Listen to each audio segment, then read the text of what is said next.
Hello, welcome back.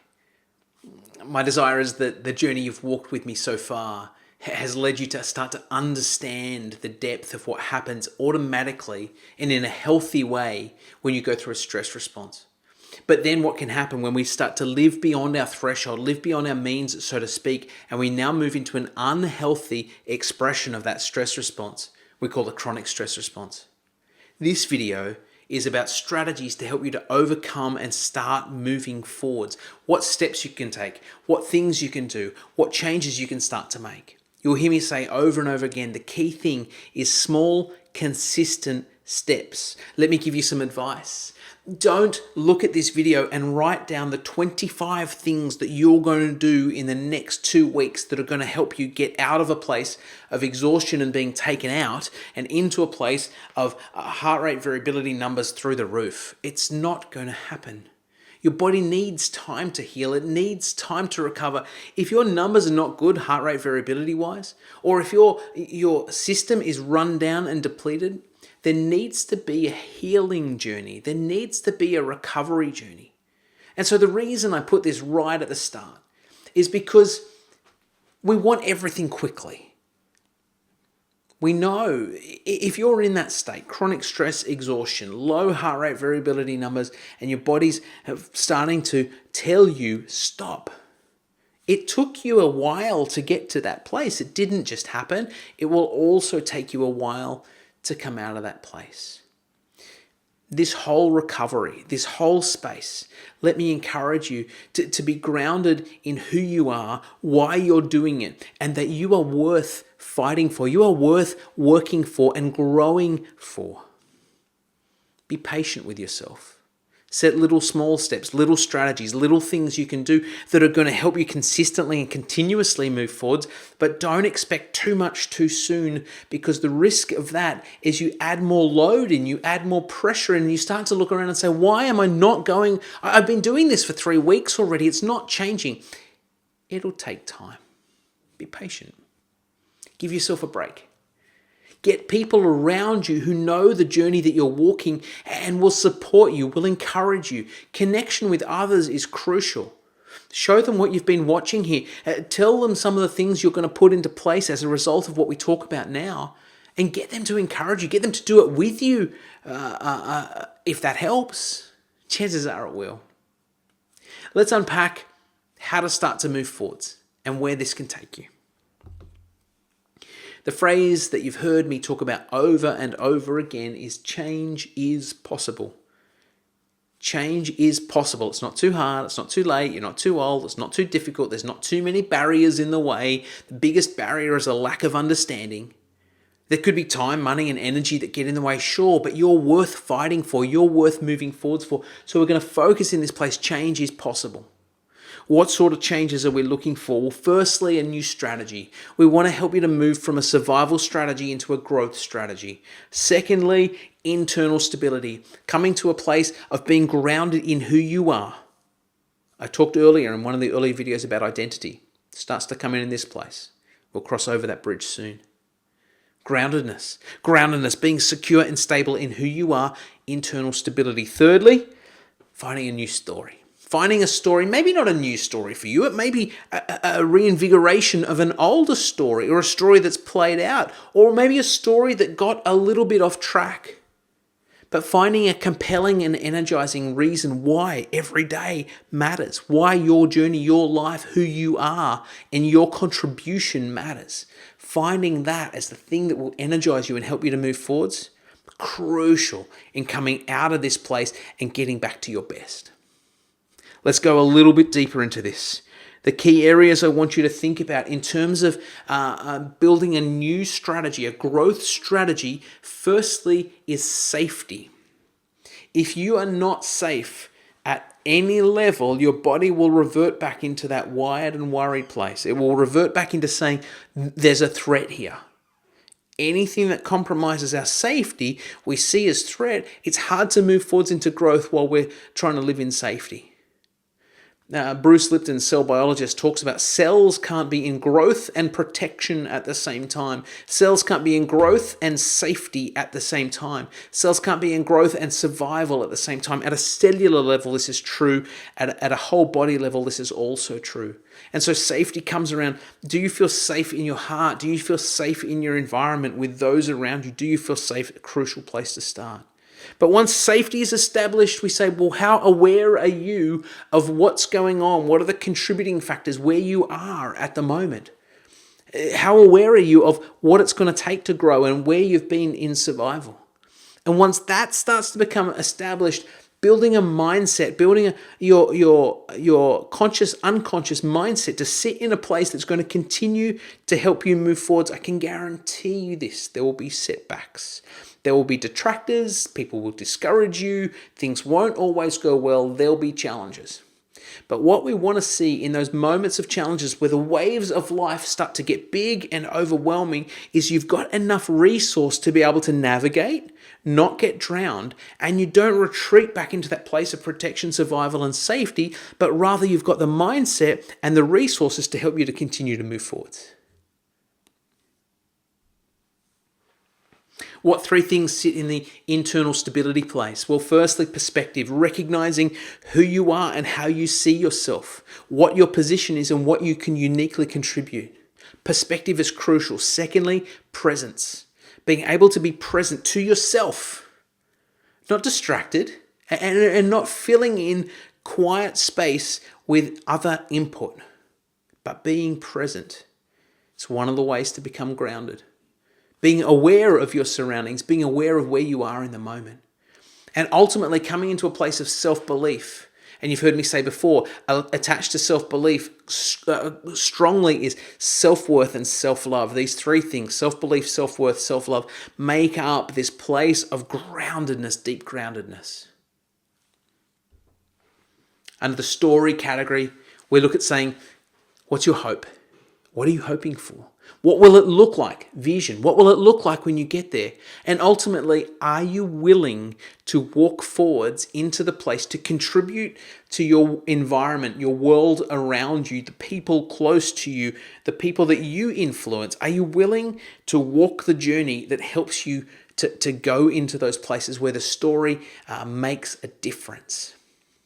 This is a responsibility piece. This is the piece that says, let's go. It's great to have these ideas, these words, these things floating, but let's go. Let me do it. Let me be energized by that. Despite setbacks, detractors, criticism, etc. from others, I'm grounded and internally stable. I know who I am. I have a mindset that's going to help me to move forwards, and I'm willing to do the journey. Can you see how this all fits together? Where to start? These cross categories here, I think, are crucial ways to start. Certainly look across this matrix, look across these words and say, where do I want to start? You are free to implement however you like, but let me say that the first three, safety, perspective, and hope, those first three, I recommend are the place to start. I'll often come across somebody who's feeling overwhelmed and anxious, who's feeling uncertain, worried, and they don't know what they're doing. And the questions I'll ask is, do you feel safe? And do you know what safety is? Do you know why you're retreating into protection? What does safety look like for you? And then I'll say, how do you see yourself? What's your perspective of yourself and how much you matter? And then finally, I'll say, what do you hope for? What do you hope it will be like? And let me say, the insight, the moment that lands as we start with these first three, safety, perspective, hope, usually starts to create a bow wave, starts to create a thing that says, oh, I can start to see some of the challenges that I've allowed in. Safety, hope, and perspective. That's where I'm going to recommend you start. But however it fits for you, start to work through this, write it down, print it up, have it in your space and say, where am I at with each of these? Now, these words are not random words. These words come straight out of here. You see the exact same thing. This is the model that we use as legacy coaching. I presented this for you right in the very, very first video of this journey that we're on together. You can see our three circles are survival to growth, strategy, stability from external to internal, and a story that was aimless and is now compelling. You can see where it fits. I know that some people love this visual space. I love a Venn diagram. I can see where it crosses over. Some people love this space. They're exactly the same. Whatever lands for you, use it to start to create the context of how you can move forwards.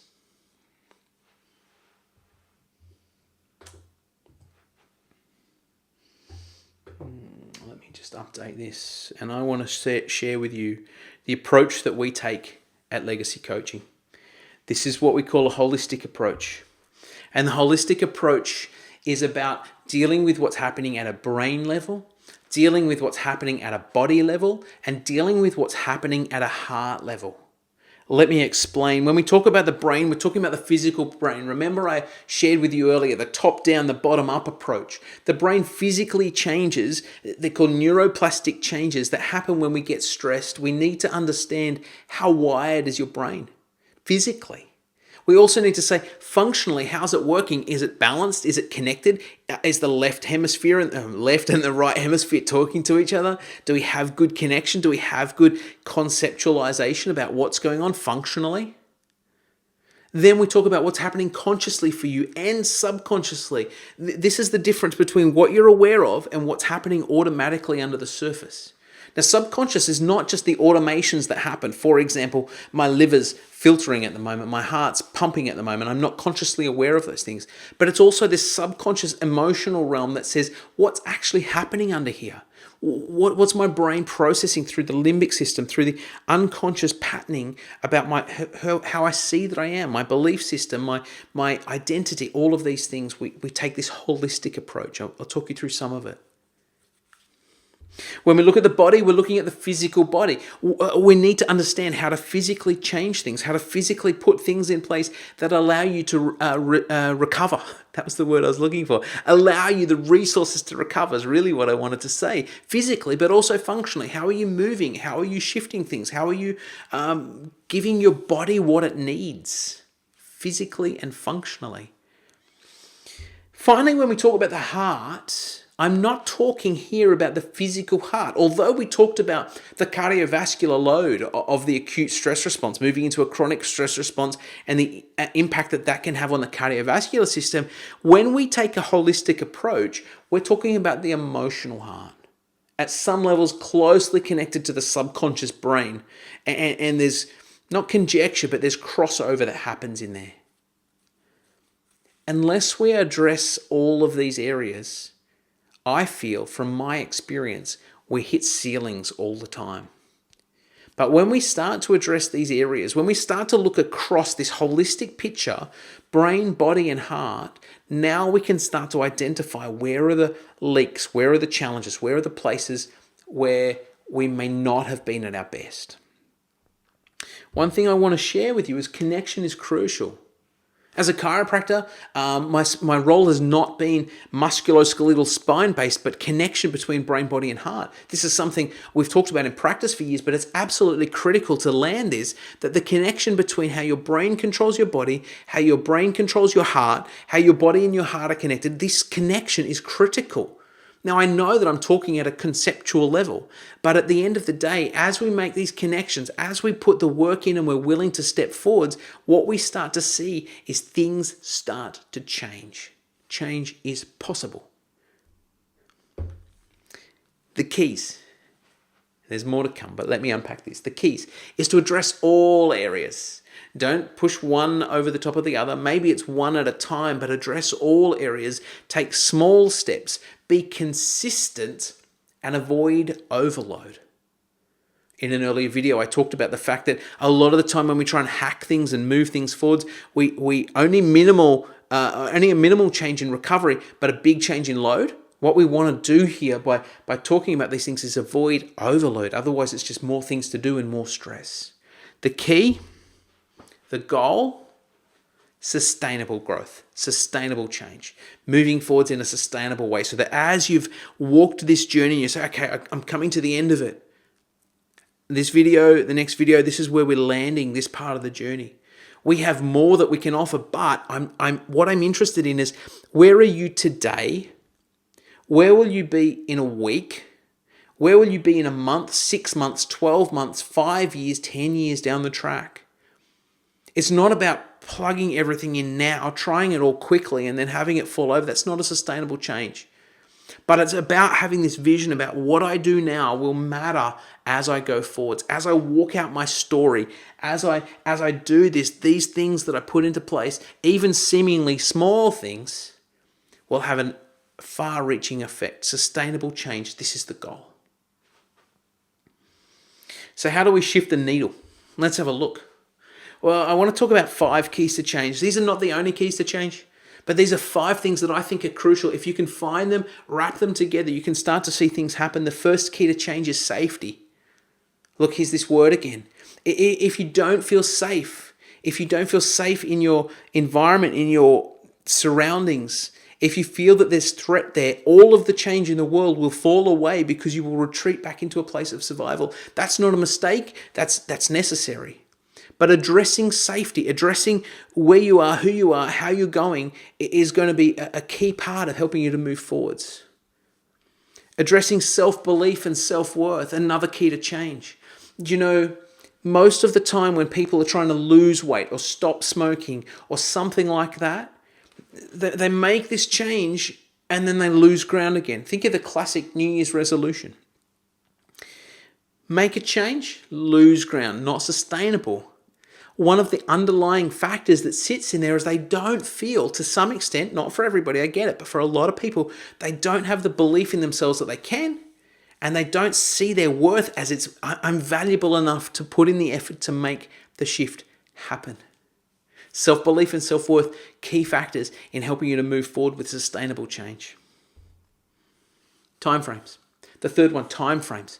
I've talked about it already in this very video. It's not going to happen quickly, but if you allow things time to shift, remember, even from a brain point of view, I've got written there plasticity. Okay, the brain needs time to change. I talked earlier about the amygdala getting bigger in times of chronic stress where it's now hypervigilant. We had that worried and wired place where the amygdala literally hypertrophies. There's other parts of the brain in that time that atrophy, they break down. These are neuroplastic changes. The great news, completely reversible. We can get the prefrontal cortex coming back online. We can get the hippocampus, for those of you who love the plasticity side of things, coming back online. We can see the amygdala start to come back smaller. These are plastic changes. The brain is always changing, but here's the thing. It takes time. Measurements. Measurements are crucial.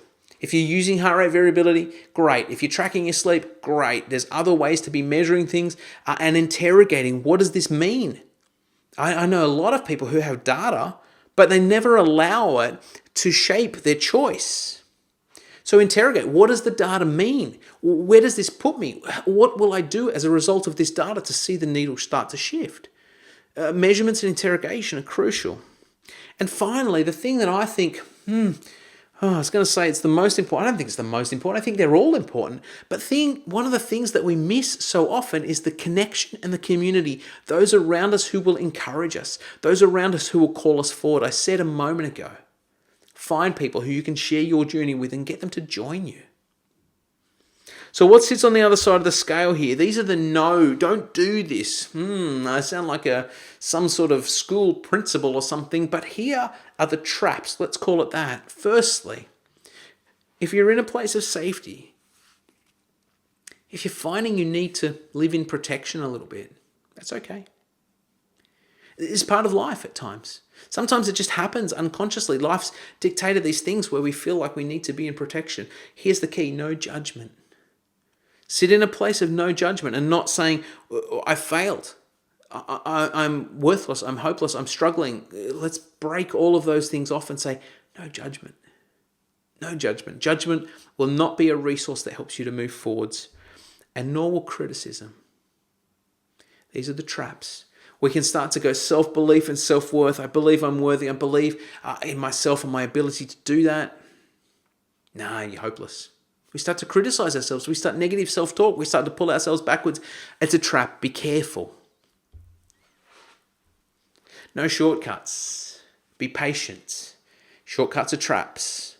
Some things can happen faster than others, but no shortcuts. I'm not saying it's going to take forever, but allow time for things to change. No guessing. That's a trap. Oh, I think I feel like this. If the data's available, if it's in your hands, if it's there, look at it. Allow it to shape your choice. And finally, no isolation. Having walked this COVID journey recently, isolation has been one thing that has separated people. It's separated people internally, brain, body, and heart, because we've felt disconnected and we've felt uncertain about what's going to happen. Let's break off isolation. Let's look for community and connections of people who can help us go forward and be that for somebody else. These are the things that are going to help you to shift the needle. The next big question I want to drop in here is, how do you start to look under the hood? I talked about brain, body, heart.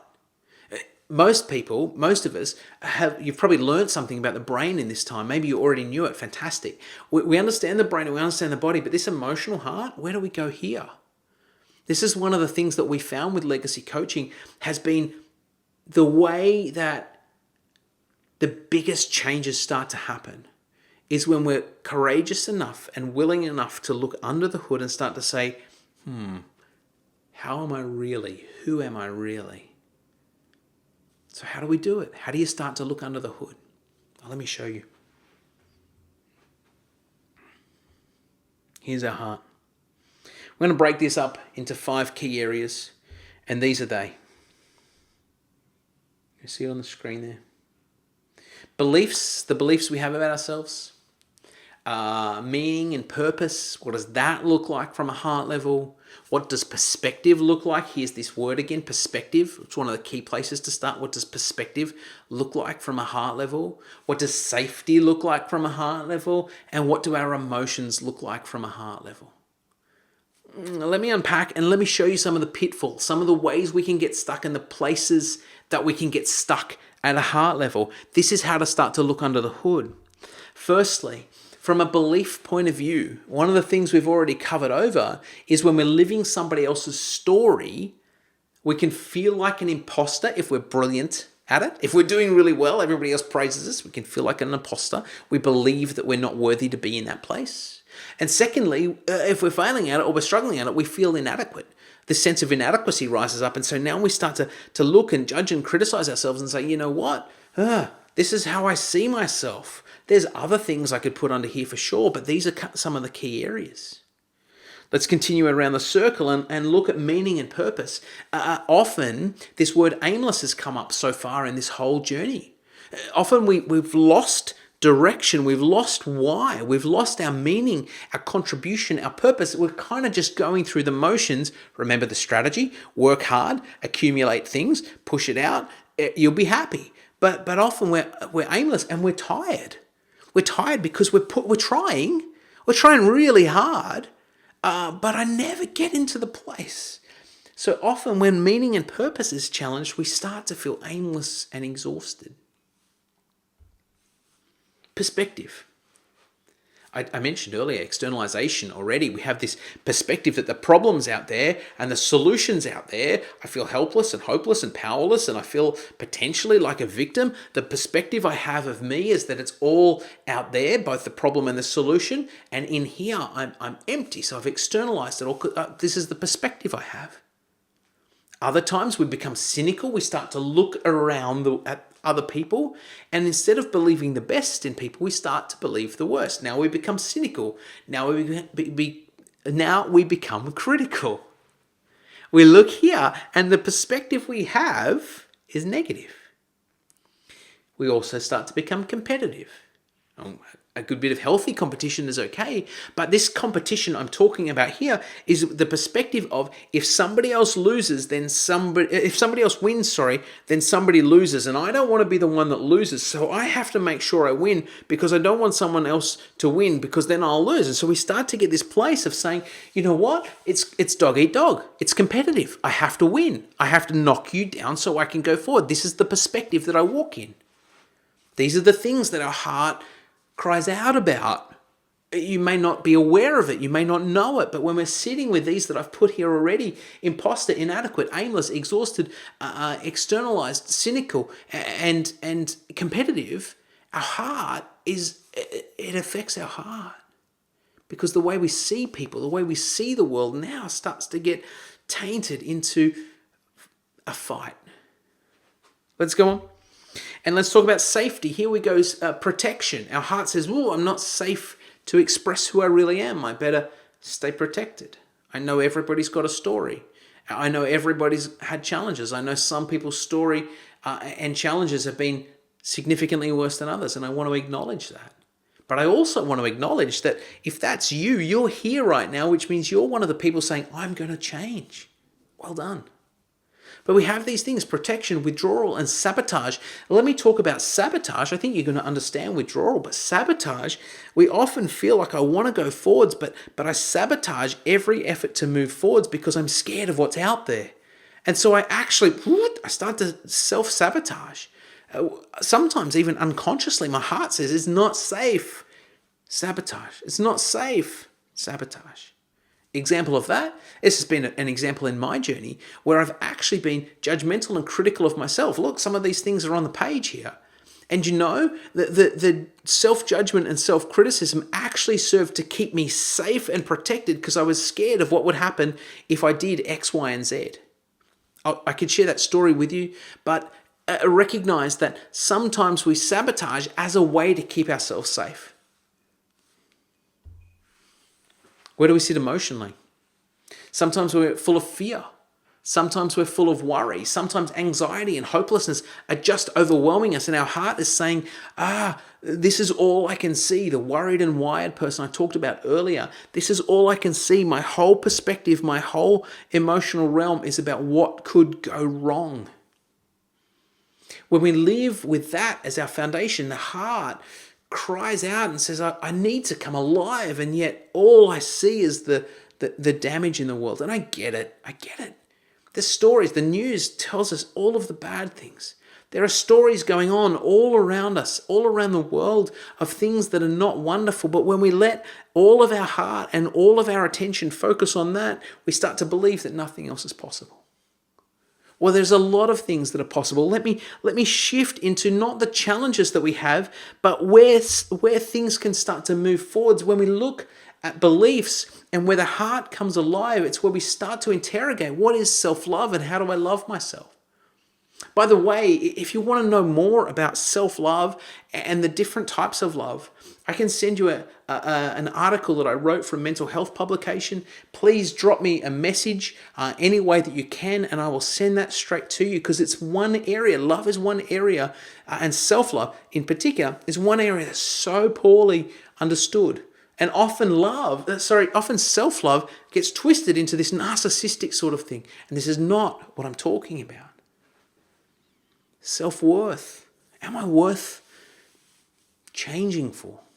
Do I know who I am? Identity. This is where the heart starts to come alive. Under meaning and purpose here, let me just do this so you can see it. Walking out a story that's full of meaning and purpose, now the heart comes alive because we're compelled to do these things. We get clarity and direction. We start to be filled with confidence. And now what happens, as we get energized, we start to find companions. That's this word here. It's a word I want you to grab. Companions. We start to say, this is the direction I'm going. This is why I'm going there. I'm compelled and clear about where I want to go. And so now we start to, instead of seeing people as competitors we have to beat, we start to find companions, community, people around us who will help us walk in that direction to live out of a place of full meaning and full purpose. And then you become a companion too for somebody else doing that. The heart comes alive. Perspective. Oh, I love these three. Internal peace, internal stability, and groundedness. Imagine if your day, and imagine if your life, imagine if somebody looked at you and said, gosh, you are so grounded, you are so stable, and you are so full of internal peace. Not internal conflict, not this internal strife, but internal peace. Oh man, These are the things that we set as goals and as outcomes for the journey that we have as legacy coaching. Why? These are some of the things, everything on this page really, but these are some of the things that we've been able to experience, we've been able to walk in, and we know the value of it. The storms of life get big. Yes, they do. There's detractors and discouragers and all sorts of things. Yes, there are. Can I stay stable and grounded and full of peace despite those storms? That's one of the key goals that we have. Safety. Where are the positives in safety? Well, when we start to say, you know what, I've had to live safe, but now I want to grow. And so now what I need to find is courage. And here's this word again, groundedness. I need to know who I am. I need to be grounded in that person. My heart needs to know that it's safe and I want to grow. I found the way to grow. I found the resources to grow. I found the people to support me. And now with courage, I'm going to walk forwards.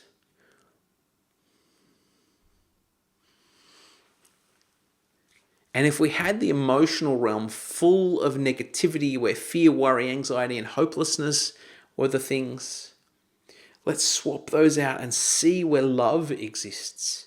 See where hope exists. See where trust is built. See where peace and happiness flow. I'm not talking about some airy, fairy kind of thing. I'm saying, look in your world, the people that you pass in your supermarket today, in your workplace today, start to see where connection and hope and peace and trust can be built, rather than just everything that's going wrong. Now, when we've been wired in this, the grey words there, all of the imposter, inadequate, aimless, helpless, exhausted, all of these words, fear, anxiety, etc., our brain gets wired for those things and our heart struggles because all it believes for is the negative things. But when you start to look, self-love, self-worth, identity, internal peace, courage, happiness, trust, these things the heart feeds on. And so now the question I ask is, how do we start to look under the hood? How do you start to become aware of what's happening at a heart level? Not just a brain-body level, but a heart level. Here are some of the things to start to sit with, to start to contemplate, to start to grasp hold of. We're going to pause this video here. There'll be a second video in this strategies place, the ways, the things that you can add in. But right now, I think we've covered a huge amount of ground.